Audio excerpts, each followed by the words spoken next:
Irmãos, como o pastor Adriano muito bem falou, estamos na 15º assunto aqui já, 15ª aula de eclesiologia, e estamos estudando as ordenanças, irmãos. No assunto das ordenanças, nós nos propomos estudar da seguinte maneira: entender um pouquinho da diferença de sacramento para ordenança, propósitos das ordenanças, aí entrar em uma das ordenanças que era o batismo, e depois, por fim, ver a ceia do Senhor, e uma conclusão sobre os dois assuntos. Já estudamos assim, já vimos todos esses pontos, então falta só a ceia, e se Deus quiser eu termino hoje, porque senão o pastor Fernando vai voltar e eu não vou ter terminado ainda os assuntos das ordenanças. Eu espero acabar hoje, irmãos, mas vamos ver como vai ser. Irmãos, então aqui nas ordenanças, para não perder muito tempo, eu não vou me ater muito nisso aqui, como o pastor Adriano falou, já está gravado, já estudamos isso nas outras quartas-feiras, você pode conferir no canal da igreja. E a gente já viu então um pouquinho do que são as ordenanças da igreja. A gente estudou que a ideia de sacramento é uma transmissão de graça e que nas ordenanças elas são símbolos instituídos por Cristo. Não transmitem a graça, não transmitem graça, mas representam verdades espirituais centrais da fé cristã. Servem como testemunho público, fortalecimento da fé e lembrança viva da salvação em Cristo. Mais uma vez, sendo repetitivo, dizendo como o pastor Adriano falou, não podemos menosprezar esses atos, esses ritos, porque não cremos que eles transmitem graça, porque sabemos que a transmissão da graça para a salvação vem unicamente da fé em Cristo, mas isso não diminui a importância desses atos, porque esses atos simbolizam o que acontece na salvação. Então são atos instituídos pelo nosso Senhor que devem ser respeitados e ser feitos com muito zelo. Então depois disso estudamos também o batismo, que é o início visível da caminhada cristã. Aqui um resuminho do batismo. Simboliza que morremos por pecado e vivemos para Cristo. Representa a nossa união com Cristo. É o sinal da entrada na vida cristã. Mostra a morte para o pecado e a nova vida em Cristo. E por fim, é um ato único no início da fé, né? Você não tem nada, vai se batizar uma única vez, não são vários batismos como a gente viu que tinha o povo judeu, que tinha os ritos de purificação, onde faziam várias vezes. E agora sim, irmãos, ceia do Senhor. Uma ordenança de memória e comunhão. Vamos ver propriamente o texto da ceia. Hoje a gente vai ficar com a Bíblia aberta praticamente em 1 Coríntios, lá no capítulo 11, que é por lá que nós vamos ver os textos. Vamos talvez um pouquinho no 10 ali, mas a ideia é quase expor o texto ali. Não é a ideia, a gente sabe que a quarta-feira ela não tem uma ideia de ser uma pregação expositiva, mas nós vamos estudar bem ali para tentar entender sobre a ceia. O diácono Mateus, no domingo, ele expôs aqui uma pregação sobre a ceia, já ajudou muito. Então, nos primeiros 3 aqui, onde estão os propósitos, eu vou passar um pouquinho mais rápido. Se você ficar com alguma dúvida, você pode perguntar, ou a pregação do último domingo foi sobre isso.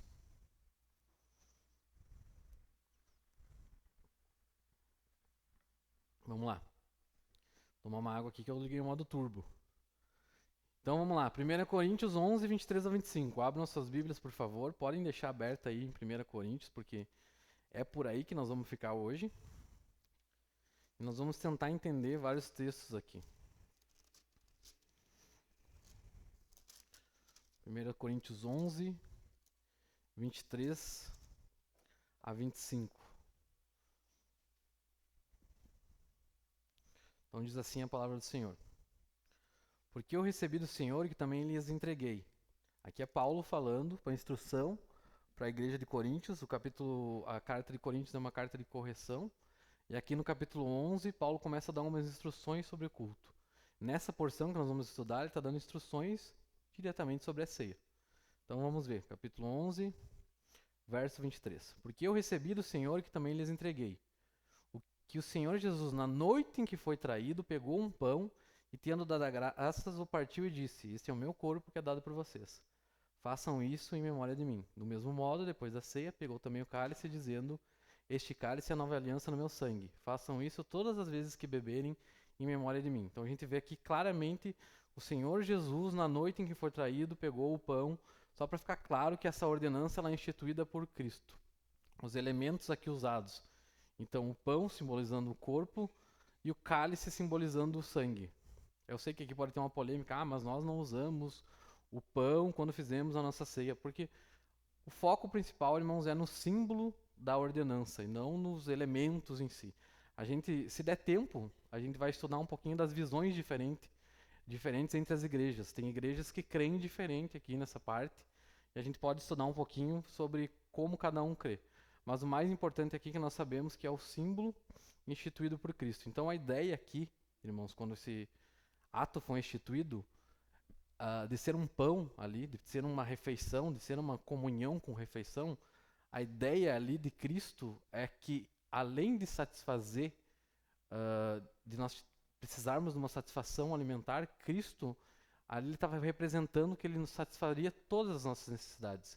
Então, a única maneira de nos satisfazermos, de nos encontrarmos com Deus, de termos uma restituição quanto ao estado de queda, nos livrarmos do pecado, é quando estamos em Cristo. Então, o símbolo ali dele dizendo que o corpo dele era o pão, que o sangue era o vinho, é que Cristo, somente ele pode satisfazer essas necessidades. Então, quando ele parte ali, Cristo partiu ali o corpo, né, que seria o pão, ele tá dizendo que o corpo, no caso do pão e o vinho, que simboliza o sangue, derramado em favor dos pecadores, simboliza que satisfaz o que o pecador precisa para chegar até Cristo.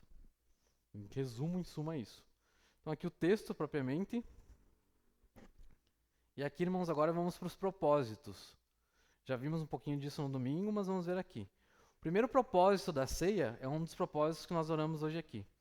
É o propósito da comunhão. Deixa eu só clicar aqui de volta. Estamos em 1 Coríntios, vamos ler ali 1 Coríntios 10, 16 e 17. Olha só. Aqui, Paulo está dando um alerta contra a idolatria. E ele vai fazer um chamado a uma fidelidade e comunhão dentro do corpo. Daí veja o que ele vai dizer em 1 Coríntios 10, versos 16 e 17.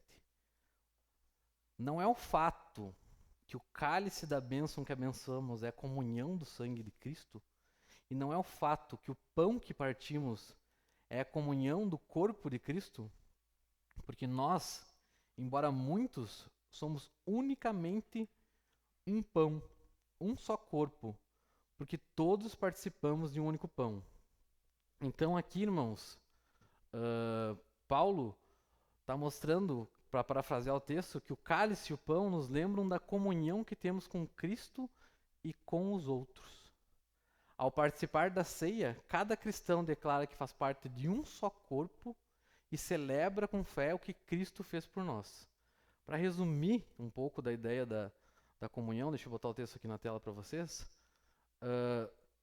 A comunhão vai representar a união com Cristo e a comunhão entre os irmãos que também estão ligados a Cristo. Então essa comunhão é entre nós, irmãos, com todos que estão ligados a Cristo. Por isso que nós tomamos ali junto. Nós lembramos que a ceia não é um ato individual, por isso que, pelo fato de ter essa comunhão, é por isso o motivo que você não pode tomar ceia sozinho em casa. Ah, mas eu não tomei a ceia, eu posso tomar sozinho em casa? Não é assim que é feito. Porque não é para ser um ato individual, mas é para ser uma experiência conjunta. Nós comungamos com Cristo e com os irmãos que formam um só corpo. Essa aqui é a ideia da comunhão. Até para entender que não fique só num símbolo, quando nós tomamos a ceia aqui, nós geralmente recebemos cada um kitzinho, abrimos o nosso kitzinho ali e tomamos separadamente, mas juntos como irmãos, como igreja. Mas a ideia aqui, irmãos, é de um partilhar. Por isso que existia sempre uma refeição ali ligada à ceia. E nós também buscamos fazer o almoço já para trazer essa lembrança. Mas é mais ou menos como a ideia de um chimarrão. Quando você toma em uma roda ali, que você está dividindo com seus amigos, está dividindo com seus familiares. Para nós que somos gaúchos vai ficar muito claro esse exemplo, porque é aquele exemplo de você estar dividindo algo. Eu não estou querendo dizer que a ideia é que o melhor seríamos ter um único cálice, onde dividiríamos. Ia ter que ser um balde enorme, né? Para passar de irmão para irmão. Exatamente, tem mais essa questão da higiene que o pastor Adriano lembra.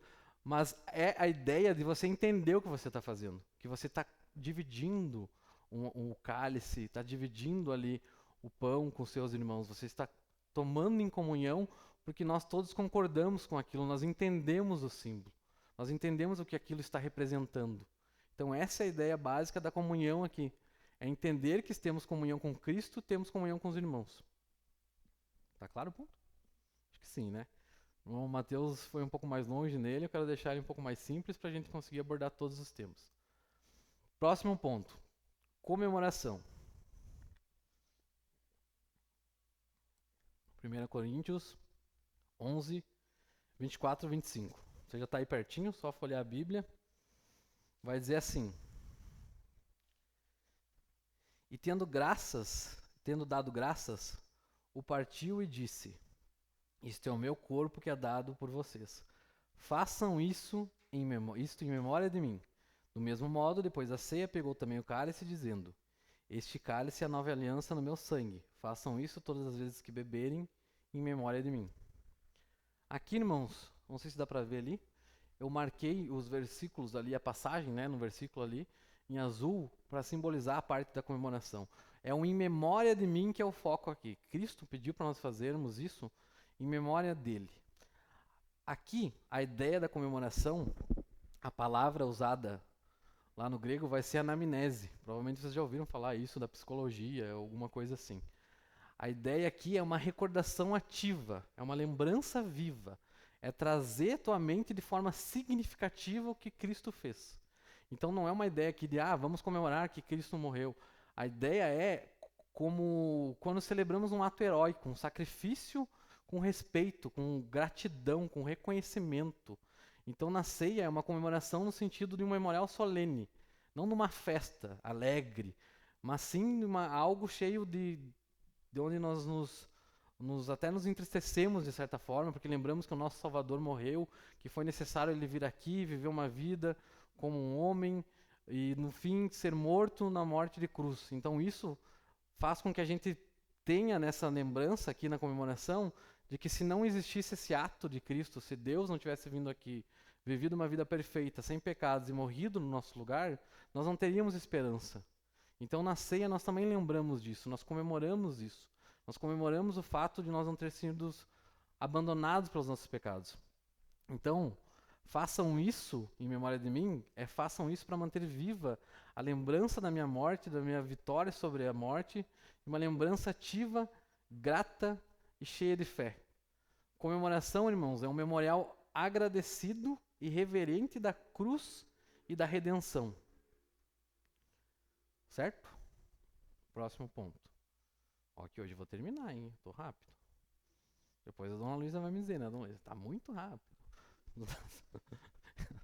Comunicação. Dando para entender, tá bom. Comunicação. Próximo ponto. 1 Coríntios 11, 26. Aqui, irmãos, o sentido vamos ler o versículo aqui, porque todas as vezes que comerem esse pão e beberem o cálice, vocês anunciam a morte do Senhor até que ele venha. Então essa comunicação é uma proclamação pública da morte e da vitória de Cristo sobre a morte até que ele venha. Então quando participamos da ceia, nós anunciamos ao mundo, nós anunciamos às pessoas que nós cremos na obra de Cristo e que nós esperamos a sua volta gloriosa. Por isso que os pastores sempre nos orientam aqui na ceia, que se você ainda não passou pelo discipulado, não passou pelo batismo, nós não recomendamos que você faça a ceia, porque existem os alertas sobre isso, que nós pretendemos ver ainda. Mas a ideia é que você também é abençoado por participar dessa comunicação, onde você está participando com o corpo de Cristo ali, comunicando que Cristo morreu e venceu a morte e que ele voltará. Então, irmãos, aqui, trazendo um resumo, já que foi muito rápido aí, agora podemos ver com mais calma. Comunhão é a nossa união com Cristo e comunhão entre os irmãos. Comemoração é a ideia de um memorial agradecido e reverente da cruz e da redenção. E a comunicação é uma proclamação pública da morte e da vitória de Cristo até que ele venha.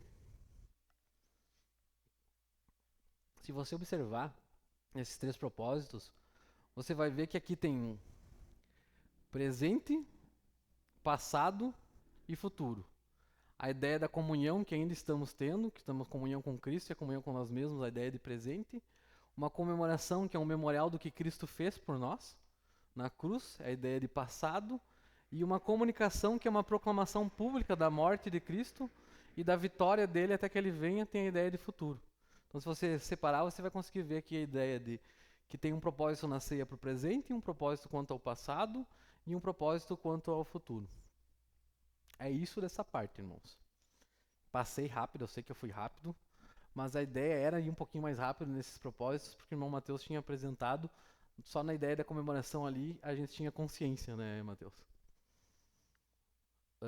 Agora, irmãos, agora segura na cadeira aí. Quem tá dormindo, acorda agora, porque agora nós vamos entrar num texto difícil aqui. Parece simples, porque a gente escuta ele toda a ceia, mas quando tu se debruça a ouvir essa parte do exame pessoal aqui, a tentar entender a profundidade do que é o alerta que Paulo está fazendo aqui à igreja de Coríntios, é bem sério, bem grave. Então vamos ver o texto aqui. 1 Coríntios 11, 27 ao 30.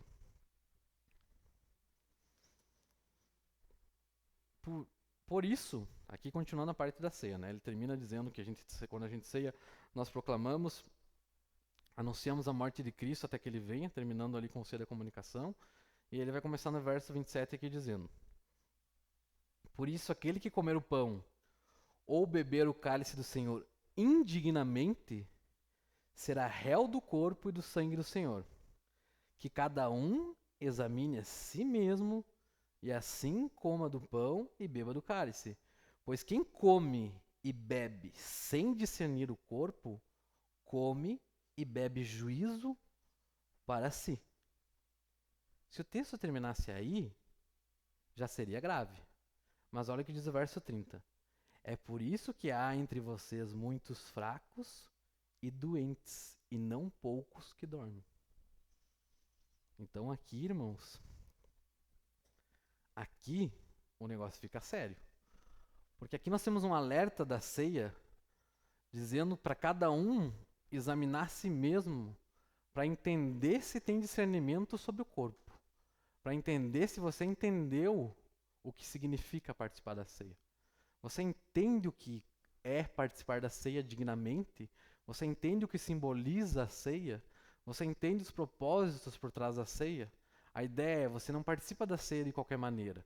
E se você observar, aqui em 1 Coríntios 11, no verso 17, quando ele vai começar a falar ali a instrução quanto à ceia, olha o que ele diz ali.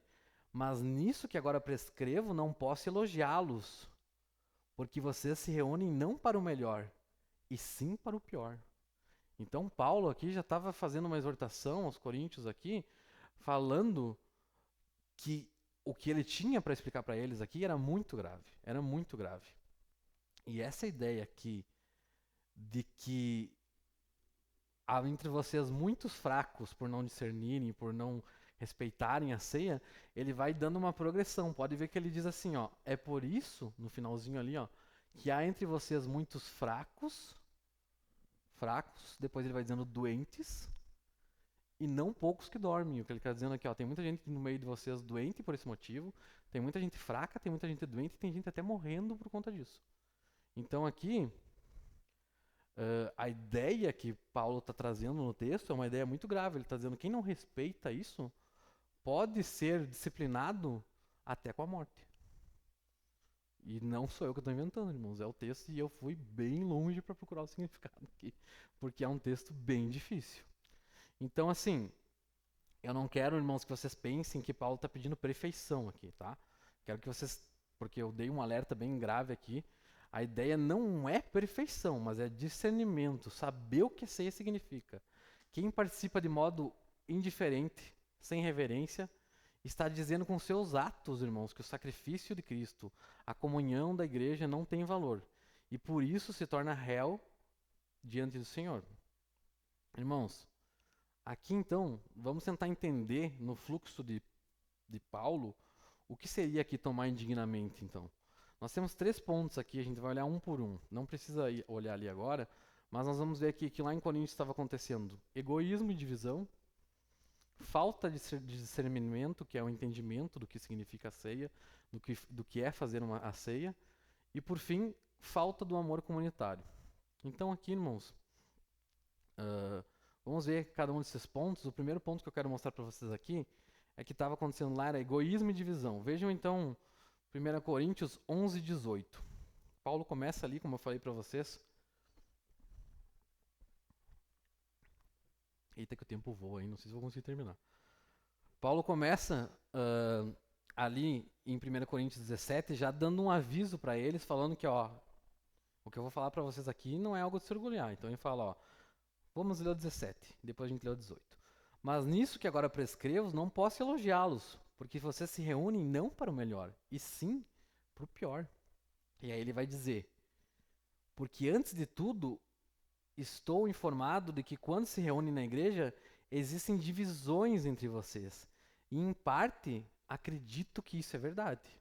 Então aqui Paulo está condenando a divisão no meio da igreja. Ele está dizendo, se vocês tomam a ceia, se vocês entendem o que é a comunhão no corpo, como que vai existir divisão entre vocês? Vocês entenderam que o corpo é um só? Que fomos unidos em um único pão? Que a igreja é o corpo de Cristo? Que nós devemos viver unidos com o nosso único cabeça? Como então que existem divisões entre vocês? Vamos ler o 19, que é interessante, porque no 19, no 18, Paulo deixa claro, aqui vai ver agora a importância, irmãos, de como é importante não isolar versículo. Porque se você ler o 19 isoladamente, olha o que ele diz. E é até necessário que haja partido entre vocês, para que também os aprovados se tornem conhecidos entre vocês. Se tu isolar esse versículo e ler ele sozinho, é até necessário que haja partidos entre vocês, para que também os aprovados se tornem conhecidos. Tu vai entender que é bom que haja divisão na igreja. Mas o que Paulo está dizendo no contexto é que nesse caso aqui, é bom que haja divisão, porque significa que não está todo mundo tão perdido. Existem alguns ainda que estão entendendo o sentido da ceia. Porque muitos aqui estão tomando a ceia com egoísmo e divisão. E aí, irmãos, vamos ver o que ele fala do 20 ao 22. Ele vai dizer assim: quando, pois, se reúnem no mesmo lugar, não é a ceia do Senhor que vocês comem? Paulo adora a pergunta retórica. Então, dizendo, não é a ceia do Senhor que vocês estão comendo? Por isso que quando comem, cada um toma antecipadamente sua própria ceia. Enquanto um fica com fome, o outro fica embriagado. Aqui, Paulo está dizendo, cada um toma, eu marquei ele em vermelho para ficar fácil, irmãos, toma antecipadamente a sua própria ceia. Ele está dizendo, como assim? Vocês estão fazendo uma reunião de ceia que simboliza o que Cristo fez por nós, da encarnação, da morte na cruz, e vocês tomam de qualquer jeito. Vocês não entendem que vocês estão fazendo isso, vocês estão menosprezando a igreja de Deus? Vocês não entendem que vocês estão menosprezando o corpo de Cristo? Então a ideia aqui, irmãos, para nós ter na ideia lá do que estamos falando, do que é não discernir o corpo, de se tornar réu, o primeiro ponto é esse, é tomar ceia com egoísmo e com divisão. Então, a ceia em Coríntios, irmãos, ela refletia orgulho e desigualdade social. Tem até uma ideia ali de que os ricos, eles traziam, porque na ceia tinha-se uma grande refeição. Então os ricos traziam as comidas, os pobres traziam suas comidas, e os ricos com certeza traziam comidas que eles conseguiam trazer melhores, e que eles chegavam, tomavam a ceia ali, comiam suas comidas, e mal sobrava para os outros. Então ele está dizendo, como assim, vocês não entenderam o que é o corpo ainda? Vocês não entenderam que o corpo de Cristo nós somos um só? Nós vivemos unidos, nós não temos mais essa questão de o rico tem as coisas, vai tomar ceia porque trouxe a comida de rico e o pobre vai ter que comer comida de pobre. Vocês não entenderam, vocês não estão discernindo o corpo ainda? Então tem essa ideia aqui, irmãos. E então participar indignamente aqui é viver sem amor e empatia dentro da igreja. A ceia ela vai revelar o nosso coração. Se é soberba, indiferença ou divisão, ela vai denunciar esse pecado e não esconder. Então, irmãos, o primeiro ponto aqui para nós ficarmos atentos, para saber se estamos sabendo discernir o corpo, é se existe egoísmo e divisão. Próximo ponto, a falta de discernimento em si. Agora vamos ver 1 Coríntios 11, 27 e 29. Olha o que ele vai dizer aqui. Ele vai ter dado o alerta ali da ceia, daí ele vai dizer, nós já lemos o texto, né? Por isso aquele que comer o pão ou beber o cálice do Senhor indignamente, será réu do corpo e do sangue do Senhor. Que cada um examine a si mesmo, E assim coma do pão e beba do cálice. Pois quem come e bebe sem discernir o corpo, come e bebe juízo para si. Então o que ele está falando aqui, ó, vocês façam um exame pessoal.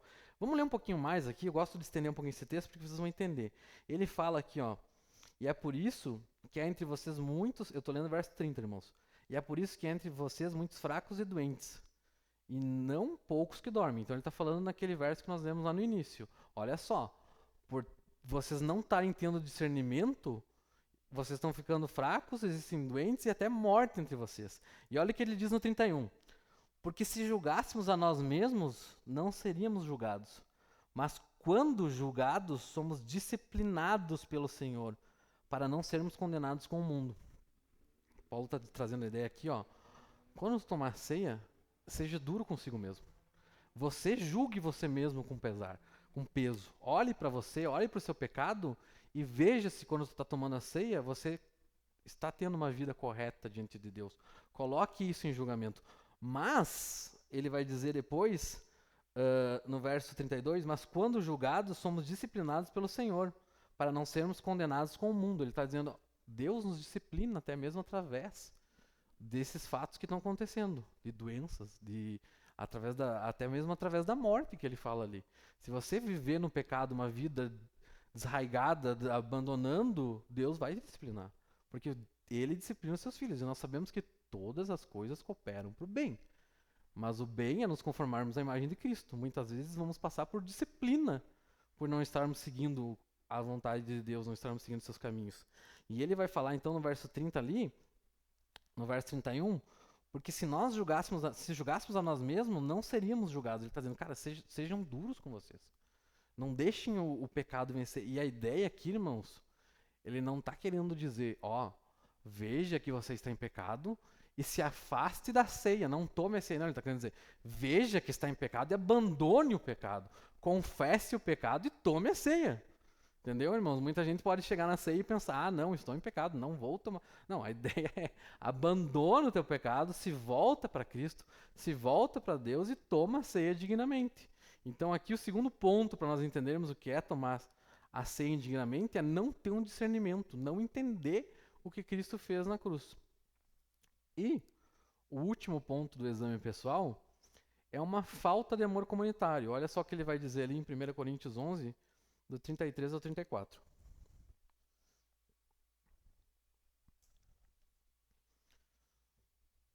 Assim, meus irmãos, quando vocês se reúnem para comer, esperem uns pelos outros. Se alguém tem fome, que coma em casa, a fim de que vocês não se reúnam para o juízo. Quanto às demais coisas, eu os ordenei quando for aí. Nem tinha esse versículo junto, eu acho que eu li, né? Então aqui, ó. Assim, meus irmãos, quando vocês se reúnem para comer, esperem. Opa, dei spoiler. Esperem uns pelos outros. Ele está dizendo, tenham um senso de comunidade, tenham um amor comunitário. Entendam o que vocês estão fazendo em comunhão, entendam que vocês estão com os irmãos, a fim de que vocês não se reúnam para o juízo. Porque ele falou, quando vocês forem tomar ceia, não se comportem como pessoas que não entendem, porque daí vocês vão tomar indignamente. Mas se vocês entenderem o que é o corpo, conseguirem discernir, entender o que é a união de um cristão com o outro, aí sim vocês vão tomar a ceia dignamente. Então aqui, irmãos, são esses 3 pontos que podem nos levar ao pensamento do que é tomar a ceia dignamente. Egoísmo e divisão, falta de discernimento, falta do teu entendimento do que tu está fazendo e uma falta de amor comunitário. Então, em vez de expressar comunhão e humildade, nós vamos expressar egoísmo e desprezo pelos irmãos. Em vez de discernir o corpo e entender o que estamos celebrando, o sacrifício e a unidade de Cristo, nós vamos agir com falta de discernimento. E em vez de esperarmos os irmãos comermos todos juntos, unidos, nós vamos cada um fazer do seu jeito, como eles faziam lá, cada um comia separadamente do seu jeito, cada um com o seu alimento que trazia, nós vamos negar o próprio sentido do corpo de Cristo. Então, Paulo aqui, ele está nos dando os alertas que muitas vezes nós transmitimos aqui na igreja, os pastores transmitem. Podem notar que toda ceia nós temos um almoço, né? Procuramos sempre ter um almoço. E nessa comunhão, do almoço, os pastores sempre nos orientam: procure não sentar com a sua própria família, porque você já senta com seus familiares todos os dias na sua casa. Então aqui, para mostrar que você tem comunhão, tem união com seus irmãos, sentem entre outras famílias para que vocês possam dividir ali a comida junto, estar junto em comunhão na igreja, para demonstrar que somos unidos. E aqui, irmãos, eu trouxe um contraste, então, sobre as diferenças. Então, comer indignamente versus participar da ceia dignamente ali. Então seria, em vez de egoísmo e divisão, cada um pensando em si mesmo, tomar a ceia com comunhão e humildade, todos como um só corpo em Cristo. Em vez de tomar a ceia com falta de discernimento, sem entender o que significa, tratar a ceia como um ritual sem sentido. Ah, vou tomar aqui de qualquer jeito, todo mês tem, vamos tomar. O certo é uma comemoração reverente, lembrar com fé e gratidão o sacrifício de Jesus. E por fim, em vez de falta de amor comunitário, onde a gente despreza o irmão e não espera uns pelos outros, não demonstra entendimento e amor pelos irmãos, nós comunicamos o Evangelho, proclamamos junto a morte e a vitória de Cristo, porque Ele é o nosso Salvador e é o Salvador de todos e não só de um.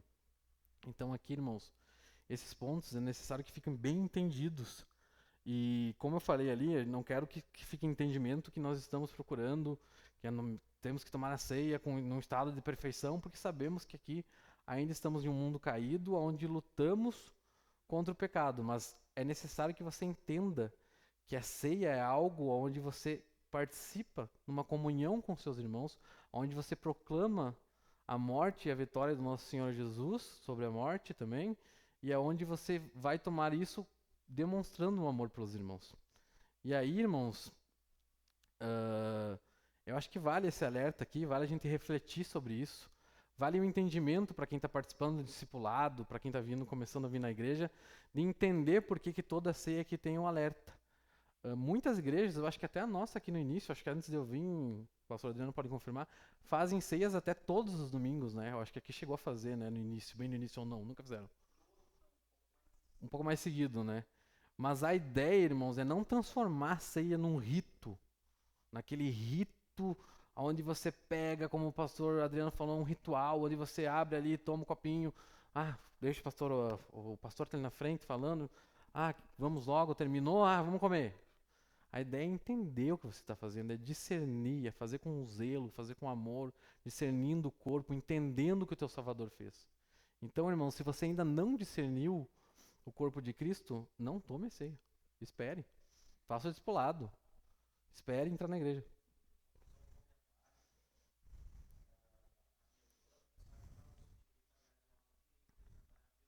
Uhum.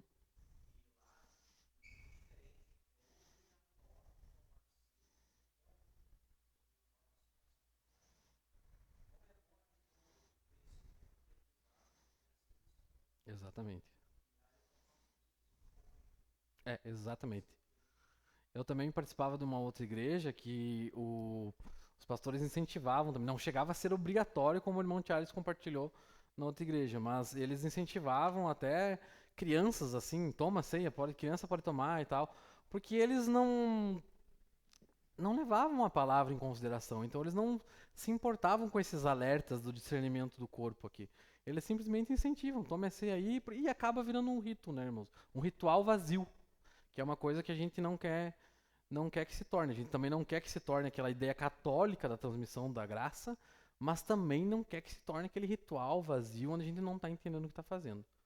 Irmãos, essa era a ideia do entendimento da ceia. Eu sei que eu fui um pouco mais rapidinho hoje, mas como o irmão Mateus já tinha ensinado no domingo, eu acredito que tem muita coisa que a gente pode aproveitar da própria pregação dele para complementar aqui. E eu queria trazer uma curiosidade aqui nos 5 minutos finais, que é as visões históricas que a gente tem da ceia. E eu acho que é interessante vocês saberem para entender como as igrejas se comportam diferente durante a ceia, né? E a primeira visão que eu queria trazer para vocês é a visão da transubstanciação, que é a visão católica, aquela ideia, já que o católico acredita que tem que ter transmissão de graça nas ordenanças, na visão histórica deles, eles vão crer que o pão e o vinho se transformam literalmente no corpo e no sangue de Cristo. Então, o católico ele vai ter a visão de que quando tu tá tomando a ceia ali, tá comendo o pão e o vinho literalmente se transformaram no sangue e no corpo de Cristo. Só que quando ele come o pão, ele não diz assim, ah, nossa, que gosto de carne. Aí eles chegaram à conclusão, né? Porque eles pensaram, nossa, todo mundo vai perceber que não é carne. Ah, daí eles botaram lá, mas os elementos mantêm seu gosto, cheiros, entendeu? Eles mantiveram essas características. Mas é literalmente o corpo de Cristo e o sangue de Cristo. Por isso, eu não sei se eles ainda fazem isso, acredito que sim. É só o padre que toma, né? Exatamente.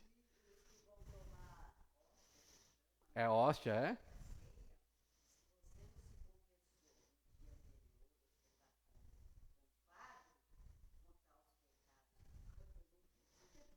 É, exatamente. Tem todo um rito, todo um.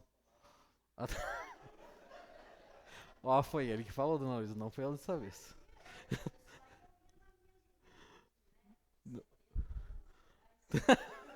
É ela, é ela mesma que tá fazendo piada com ela agora. Ela.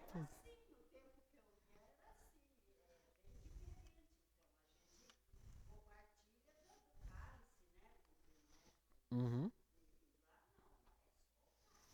E essa ideia católica de que o pão e o vinho se tornam literalmente o corpo faz com que depois eles tenham que enterrar o que sobrou. Porque como se tornou corpo mesmo, precisa enterrar, né? Não é um, não pode jogar no lixo. Tem uma outra visão que é uma visão mais luterana, que é a consubstanciação, que veio daquela ideia de Lutero no debate com Zwinglio.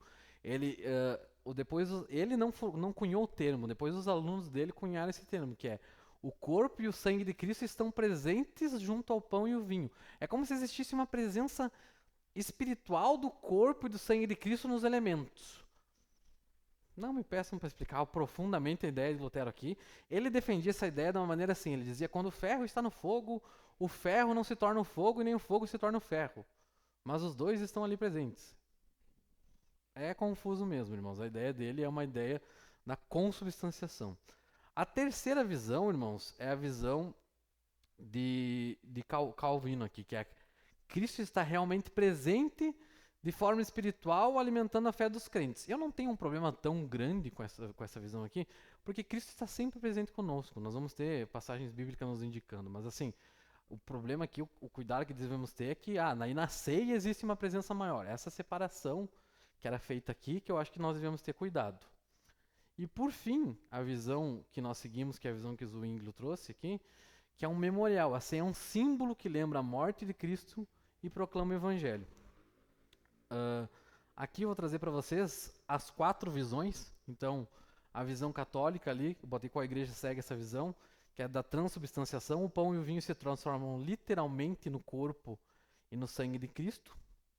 A consubstanciação, o corpo e o sangue de Cristo estão presentes junto ao pão e o vinho, de uma forma ali que não consegui entender muito bem a ideia dos luteranos. A presença espiritual aqui, que é a visão de Calvino, que é Cristo está realmente presente de forma espiritual, alimentando a fé dos crentes. E o memorial, que é ser um símbolo que lembra a morte de Cristo e proclama o Evangelho. E que daí foi a ideia que Zwinglio trouxe e que a maioria dos evangélicos corretos, né, evangélicos vão seguir, porque senão é aquela visão que o irmão Charles falou ali, que o pessoal nem sabe o que está fazendo, não entende e não tem nem noção do que está fazendo. Aqui uma visão, irmãos, eu não sei se dá para ver bem aí a imagem, dá? Aqui existiam 15 pontos doutrinários onde Calvino não, é eu com Calvino na cabeça, onde Zwinglio e Lutero tinham quase assim, estavam quase fechados. Eles concordavam em 14. O único ponto doutrinário que Zwinglio e Lutero não concordavam era a ceia. Era o único ponto. Então o rei Filipe de Hesse, ele é o príncipe na época, na verdade, da Alemanha, ele decidiu juntar os dois, porque ele pensou, cara, eles concordam em 14 pontos. Se concordar na ceia, vai ser um progresso muito grande para a reforma. Porque Zwinglio, um reformador suíço, com todos os pontos que concordavam com os de Lutero, estavam iniciando a reforma na Suíça, e Lutero ali com a reforma na Alemanha, estavam por se fechar. Lutero, esse cara aqui, que está de costa para a gente, esse mais calvo aqui, que está sentado de costa para vocês, E dizem ali a história que ele ficou escrevendo na mesa, este é o meu corpo, que estava defendendo a ideia ali, essa ideia mais literal do ferro e do fogo ali, dizendo que ele estava teimando ali, dizendo que ele não queria conversar. Ele só ficou o tempo todo ali escrevendo, apontando assim, não queria conversar. E Zwinglio é aquele cara de braço cruzado ali, indignado, que estava de meia calça vermelha. Eu não, ent... eu não sei se ele estava bravo por la roupa que ele teve que ir, ou por causa do que Lutero estava fazendo, porque eu não entendi porque o cara foi de meia calça vermelha, né? Eu não sei se era uma tradição da época, essas roupas assim, mas é uma roupa, eu achei muito esquisito quando eu vi na imagem. Mas aí diz que quando Lutero terminou esse debate ali com Zwingli, ele não quis nem apertar a mão. Diz que ele não quis nem apertar a mão do cara. Ele disse assim, cara, não discordo. Esse ponto aí você herege, saiu e não concordou. Mas assim, irmãos, aqui, em vez de ter um momento de união, teve uma divisão. Deus, na soberania, controla todas as coisas, mas a visão de Lutero, até o irmão Mateus trouxe o exemplo, o mesmo exemplo que eu estava programado para trazer. Ele ficou ali batendo no texto dizendo, este é o meu corpo, este é o meu corpo. Aí, irmãos, entra a diferença de ser literal, que é o sentido que nós seguimos, e ser literalista. Literal é você procurar o contexto da passagem, o sentido das palavras, a gramática ali, tentar entender o gênero do livro. Isso é você ser literal para colocar, para você entender que tem uma metáfora, ser uma metáfora. Literalista é você ler do jeito que está ali. Então, no caso aqui, Lutero diria lá na passagem que Jesus fala, eu sou a porta, ele entenderia que Jesus virou uma porta. Porque se ele está dizendo que este é o meu corpo, tem que ser literal. Ou então lá na passagem onde diz para cortar, né? Corta teu olho, isso te faz pecar, arranca teu olho. Não é essa a ideia, né, irmãos? A ideia é entender o gênero do livro, entender ali e buscar o significado mesmo da passagem. Mas aqui também, defendendo um pouquinho Lutero, ele não estava querendo dizer literal, literal, literal, tanto que ele tentou explicar ali com o ferro e com o fogo, mas, enfim, irmãos, sabemos que o homem da meia calça vermelha estava certo no debate. Por fim, irmãos, a conclusão aqui então. Consegui terminar, vou atrasar 2 minutinhos vocês, mas eu vou terminar. A ceia simboliza o memorial da cruz, a comunhão da igreja e a proclamação até a volta de Cristo. Simboliza o memorial da cruz, expressa a comunhão da igreja, proclama a morte e a vitória de Cristo até que ele venha. E aqui, irmãos, então nós tínhamos o quadro do batismo completo, agora temos o quadro do batismo e da ceia. Então no batismo temos o símbolo que morremos para o pecado e vivemos para Cristo, e na ceia nós vamos ter o símbolo e memorial da cruz, da comunhão da igreja e da proclamação de Cristo até que ele venha.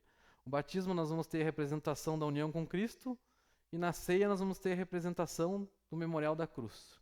No batismo nós vamos ter um sinal de entrada na vida cristã, e na ceia nós vamos ter um sinal de comunhão contínua com Cristo e com a igreja. Por isso que nós estamos sempre repetindo o ato da ceia, e se você sai da sua igreja, você não consegue mais tomar a ceia e continuar com essa proclamação contínua da comunhão com Cristo.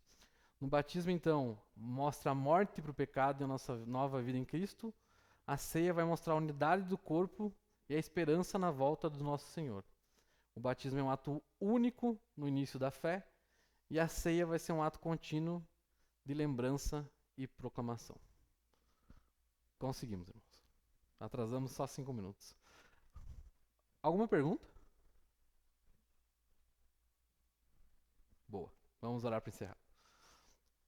Santo Deus, graças te damos por esse estudo das ordenanças, Pai, onde aprendemos sobre esses símbolos que representam essas verdades espirituais tão profundas e tão necessárias, verdades que aconteceram já no nosso interior espiritualmente, mas que podemos representar elas hoje através desses atos simbólicos, e que o Senhor nos ajude, Pai, nos ajude como igreja a nunca tornar esses atos como meros rituais, Pai, meros rituais onde não levamos em consideração o que aprendemos aqui, onde não entendemos e não conseguimos discernir o corpo, onde não tomamos a ceia de maneira digna, Pai. Nos ajuda, Senhor, para que possamos ter essas verdades espirituais vivas nos nossos corações e que todas as vezes que participarmos da ceia, ou todas as vezes que tivermos um novo membro sendo recebido através do batismo, que essas verdades possam brilhar na nossa mente e se tornarem cada dia mais vivas, Senhor.